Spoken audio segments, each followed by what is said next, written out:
And I have to say, employees have really low expectations of leadership listening, and I don't mean that in a a disingenuous way.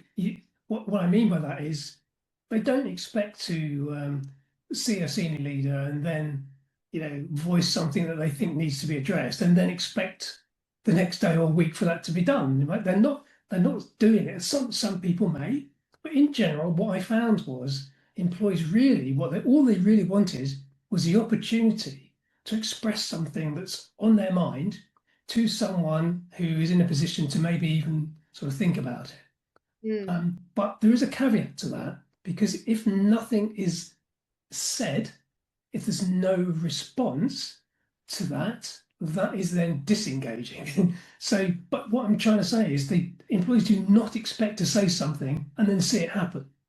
They expect the senior leader to think about it, treat it seriously, and then, of course, not everyone would expect an individual response at some point later. But when you've got a process going, you can report back to employees and say, look, we've been out and talked to various people over the last month. These are the sorts of things that you've been raising. And these are the things that we're going to be doing or can do. Some of these points require more thought and consideration, but rest assured we are taking them seriously. So the response mechanism is really fundamental to that.